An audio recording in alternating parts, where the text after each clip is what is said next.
Kerk en ek is by Futurum Akademie en my tema vandag is stem.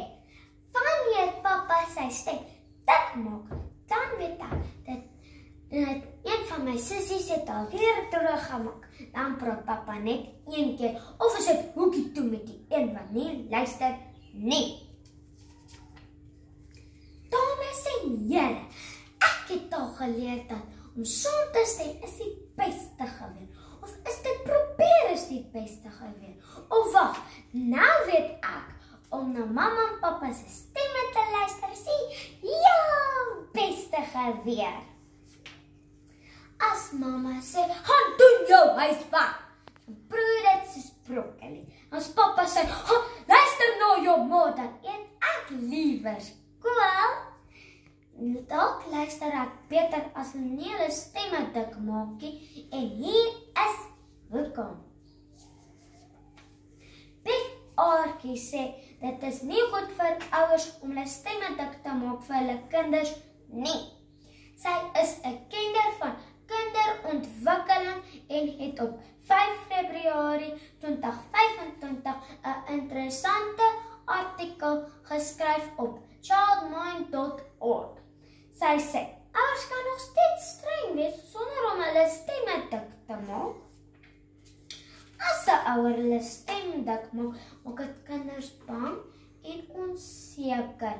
Maar as hulle mooi praat, wat die kinders veiliger voel en dit help hulle om beter te verstaan wat hulle verkeerd gedoen het.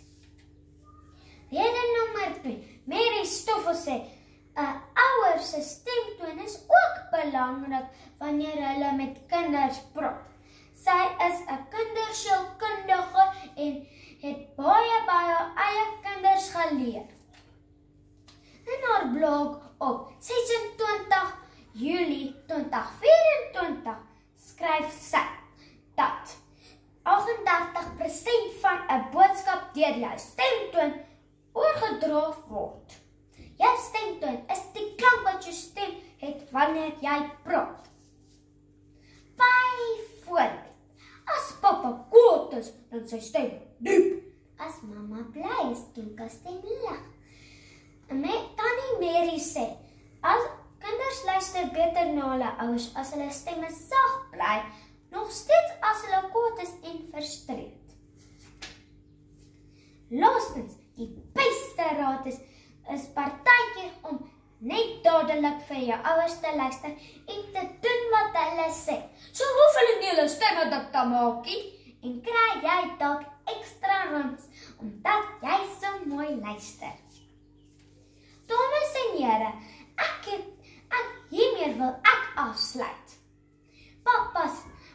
Wanneer papa sy stem dik maak, dan weet ek, een van my sissies het alweer teruggemaak. Maar dan weet ek, dit is nie vir my nie, want ek luister altyd die eerste keer.